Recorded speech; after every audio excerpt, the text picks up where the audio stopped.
Paano nga ba makapag-build ng credit score dito sa Canada? So, if you're new here in Canada, of course, we're looking forward na kumuha ng bahay, sasakyan, o loan o kung ano man na kailangan natin.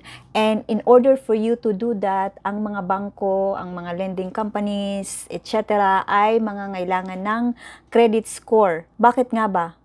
Bakit nga ba kailangan natin mag-build ng credit score dito sa Canada? Unang-una ay para makakuha tayo ng better interest rate. Kapag tayo ay kumuha ng credit card, loan o bahay, mas better ang interest rate na makukuha natin kapag ang credit score natin ay mataas.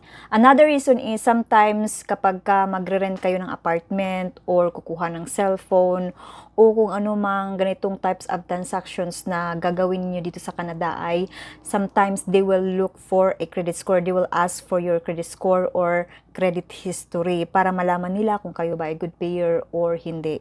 The third one is for personal reasons dahil kapag malaki ang credit score natin, it shows and it tells something about your responsibility. How responsible are you in paying off your debt or in paying off your financial responsibilities in Canada such as mortgages, loans, credit lines. Kapag mataas ang credit score ninyo, the banks, the lenders, etc. will take it as you are responsible in managing your finances. So, kailan ba natin kailangan mag-start na mag-build ng credit score dito sa Canada? So, first and foremost, tayo ay magsa-start na mag-build ng credit score kapag if we see ourselves fit na mag-build ng credit history. So, in order for you to build a credit history, you probably will need to take out a loan, a credit card, or rental. Kasi ito yung babasehan kung kayo ba ay responsable sa pagbabayad ng mga ganitong klase ng mga financial obligations. And apart from that, i-add din lahat ng mga credits nyo kung magkano in percentage ang nagamit ninyo kumpara sa overall na credit allowed. So when it comes to timing, kailangan nyo rin na mag-start na mag-build ng credit score kapag you are looking forward na talaga na kumuha ng, for example, bahay. So in order for you to be approved for a mortgage, kailangan yung mga bangko ay may makikita na credit history sa inyo. So, if you're looking forward na kumuha ng bahay in like 3 years, you need to start building your credit history now. Now, let's go to how you can actually build your credit score. First and foremost, of course, you are going to open a credit account. And in my opinion, the easiest one is through a credit card. So initially, wala pa tayong credit history, right? So some financial institutions or credit companies will allow us to have a credit card, open an account. However, they will only give us a lower credit limit. So for example, they will give you $1,000. So in that $1,000, you will use that up, but you don't have to max it out. Wag niyong i-max out. Dahil, for example, in your first card ay $1,000 ang credit limit, ang inyong kailangan na magamit doon ay around 20% lang in order for you to have a good credit score. So, kapag lumagpas kayo dyan, more than 30%, 50%, ganon, it's not a good look sa inyo when it comes to your score. So, your score will start lower and that's not what we want dahil we are trying to build a good credit history. So, we should have a good credit score just based on our $1,000 na credit limit. Now, after a certain period of time, probably 6 months or more, pwede kayong mag-ask ng additional credit limit dito sa credit card na ito na $1,000. But it's up to you and you don't have to. Dahil sa $1,000 na credit limit na yan, pwede na kayo mag-build ng credit. And apart from that, another reason is so that you will avoid temptation na magamit yung buong credit limit na mas malaki. So, you can stay with $1,000 na credit limit and build your credit history from that. One strategy that you would have to do para malaki ang credit score ninyo, mataas ang credit score ninyo ay kailangan in every month, you will have to pay off your credit, yung nagamit ninyo na amount sa credit card para every single time na magre-report ang credit company ninyo or financial institution doon sa credit bureaus like Equifax, TransUnion, malaki yung credit score ninyo or maganda yung credit history ninyo. Because it doesn't make sense na ang purpose natin ay kumuha ng credit card para makapag-start na build ng credit history and then hindi natin siya mabayaran at the right time in a month and then not in full, na instead of building a higher credit score ay mababa ang credit score natin dahil hindi tayo responsible in that small amount. I consider it small amount dahil 1,000 limit tapos 20% around $200 lang ang pwede nyong gamitin and then you have to pay it off every single month. Now, how do you do this is you have to set up an automatic bill payment every single month. So if for example you are with RBC and then may checking account kayo doon and doon kayo kumuha ng credit card, so you have $1,000 na credit limit and for example this month ay nagamit niyo yung $100 dito sa credit card na to. Now you can set this up online para in every month hindi mo ma-miss yung mga payments dahil missing up single payment sa credit card malaki ang impact sa credit score. So in order to avoid that, you have to set up automatic payments. How would you do this is you just have to go inside your credit card account and then set up automatic payment. And how would I do this is i-set up ko siya na full payment, full statement payment every single month. So yung $100 na nagamit nyo in that month ay mababayaran siya ng buo. So you don't have any balance. And it also notifies the credit bureau that you are responsible with your credit. And of course, that results to a high credit score. Now, in case you could not do this dahil nagipit kayo, you can just pay the minimum amount. At least the minimum amount. So let's say in that $100 na balance ninyo, let's say 10%, this is just hypothetical ha.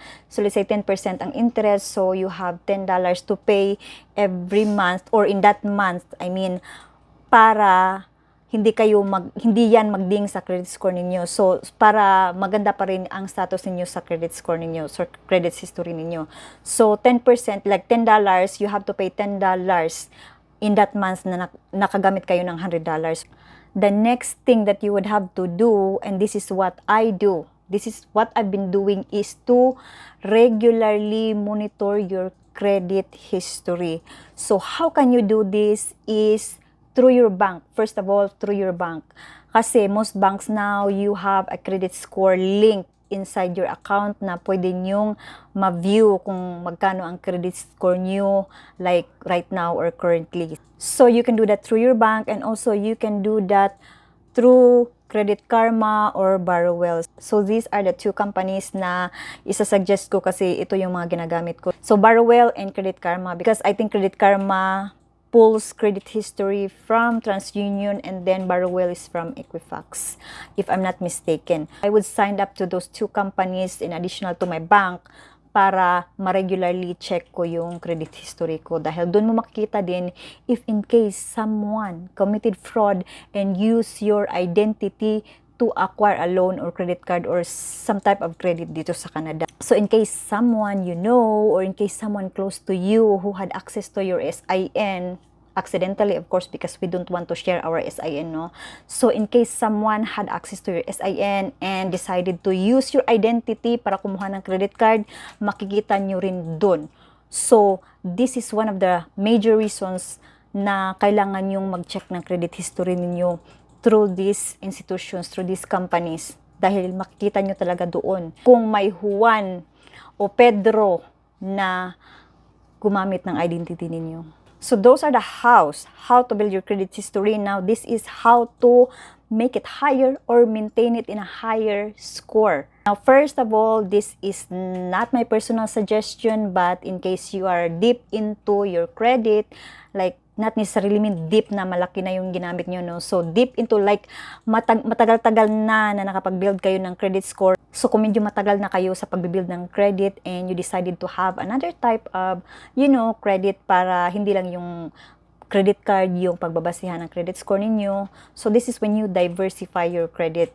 So, pwede kayo kumuha ng maliit na loan, personal loan, or credit line, or kung meron na kayong sasakyan, so that's one type of credit na makapag-build ng credit score ninyo. So, that is counted. So, the reason why we diversify is we need credit mix. So, iba-ibang type ng credit para makatulong sa credit score natin. So, if you have a credit line, may sasakyan, may car loan, and then may credit card, may mortgage, ganun, that is diversification and that is a good thing credit score wise. So, advantage sa inyo kapag meron kayong credit mix. But of course, the more types of credits you have, the more it is complicated na mag-manage nito. That's why, don't open these types of credits. Huwag kayong mag-diversify kung hindi nyo kayang i-manage ang mga ito. Dahil hindi na isa yung kailangan yung bayaran on time every month. At least minimum, marami na. So, you have to be responsible para makatulong sa goal natin na malaki ang credit score natin. The second thing, para ma-maintain ninyo yung high credit score ninyo or makatulong para ma-boost yung credit score ninyo ay huwag nyong i-close yung mga old accounts. Now, yung first credit card na sinabi ko kanina na $1,000, yun ang magiging first credit nyo dito sa Canada, and I would highly suggest do not close that account. If you don't want to use it anymore, then just make the balance zero and then cut the credit card, the physical card, but you don't have to close the account. You don't have to close the entire account dahil it will make a negative impact doon sa credit score ninyo. So, it's not advisable na ayaw nyo na dun sa very old or the very first credit card na nakuha ninyo, i-close nyo na. Huwag nyo i-close. Just bring the balance to zero and keep the account. So, that's how you build a credit score in Canada. And if ever ayaw nyo kumuha ng credit card, no, pwede nyo rin naman na magamit yung rental history ninyo. So, if you're renting an apartment, pwede kayong mag-ask sa landlord or sa company na may-ari ng building na pinagrentahan ninyo if they report to credit bureaus sa mga payments ninyo. Dahil nowadays marami ng rental companies ang nagre-report sa credit bureaus kung responsible ba kayo, responsible yung mga tenant nila na magbayad ng mga rental payments every single month. So, that's how you build your credit score in Canada. And don't forget about the disclaimers. Huwag kayong basta-basta kumuha ng mga credit. Huwag kayong basta-basta mag-apply. Dahil the more you apply, the more it will make a negative impact. It will dip your credit score a little bit. And you know, building a credit score is not easy. So, you have to be careful. And the major takeaway for this video is you have to be responsible for your credit. And I would suggest, highly suggest na kailangan i-pay off ninyo ang balance ninyo sa credit card every month. So, that means that you don't make purchases na hindi nyo kayang i-pay off that month. And that's all for this video. I hope you enjoyed it and I hope you learned something from this. And I'll see you on my next one.